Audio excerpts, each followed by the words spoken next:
Today, I want to talk about the three most important factors that can guide you when you're smoking. I call them the 3 T's: time, temperature, and tenderness.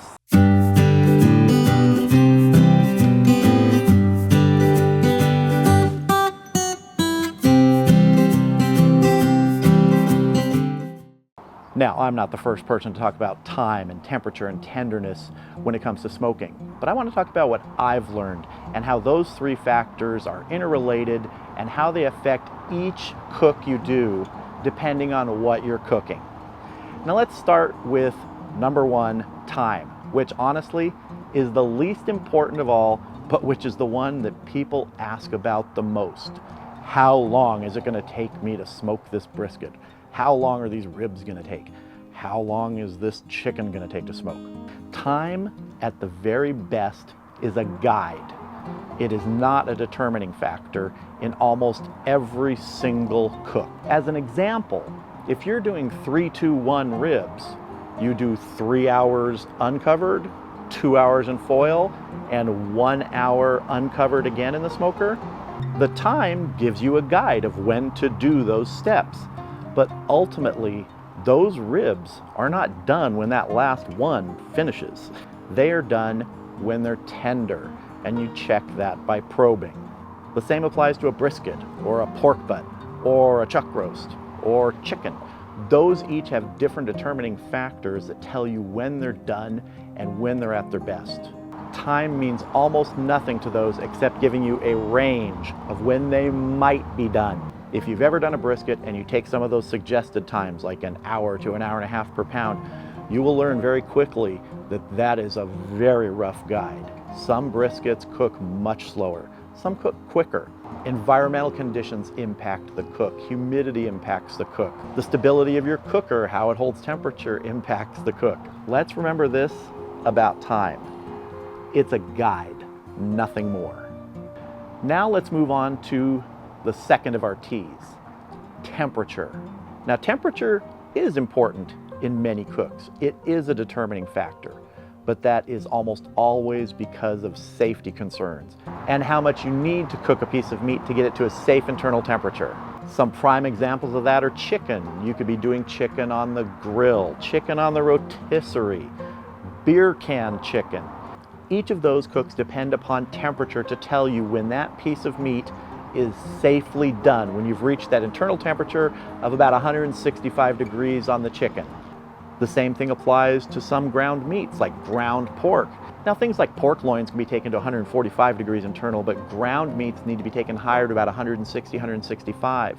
So temperature, when you're talking about certain ground meats, does become a determining factor.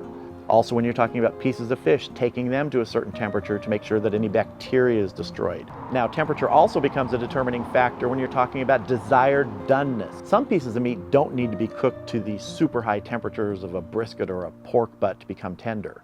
Some you're taking to a desired temperature for doneness, like tri-tip. Maybe you want it medium rare, you're taking it to about 130 degrees. Same thing to be said for a ribeye roast. You're taking that to 130 or 135 degrees. Maybe you want it more well done, you take it to 145 to 150. Maybe you're doing a pastrami, you're turning a corned beef into a pastrami and you need to take it up to a higher range during a moisture absorption process. You're taking it from 165 up to 195 or higher. So in these types of situations, temperature becomes a determining factor. Now finally, our third T, tenderness. In my opinion, this is the most determining factor of all. You may get your desired doneness when you hit a certain temperature, but that will almost always also get you to the desired tenderness. But tenderness as the ultimate determining factor requires one thing, and that's testing the meat when you get to the point where you think it's close to being done. Briskets, pork butts, things like that, you're going to be using your temperature probe almost certainly to test that meat, to poke into it, to see how tender it is. And that's where time becomes the problem again, because people look at that time and they go, it's been 10 hours, it's been 15 hours, and it's still not tender. It doesn't matter. Forget the time. Focus on the tenderness.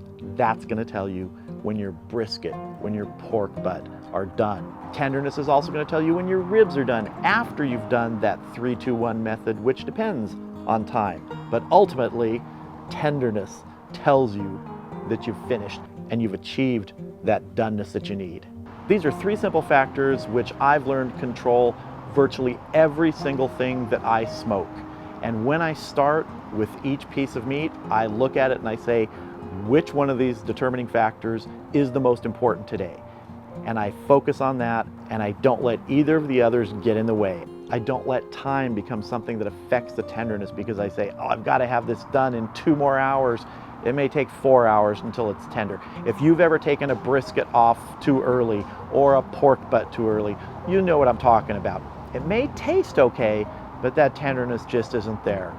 And if you've been smoking long enough, you'll run into that problem. I still occasionally run into it if I get impatient, but I try not to.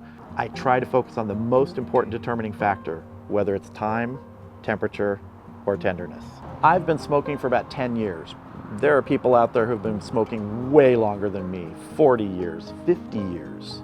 Everybody has their own way that they focus on the cook. This is my way that I focus on the cook.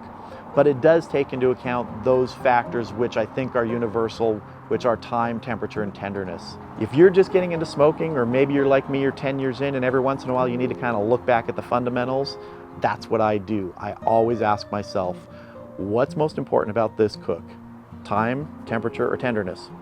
And that's what I focus on. Because if you get those first 3 T's right, you get the 4th one, which is taste. And that's what we're all aiming for. I hope you enjoyed this video. Feel free to check out some of the other videos on my channel and consider subscribing. And if you do, click that bell for notifications. Thank you all for watching. Hope you have a great day. I'll see you again soon.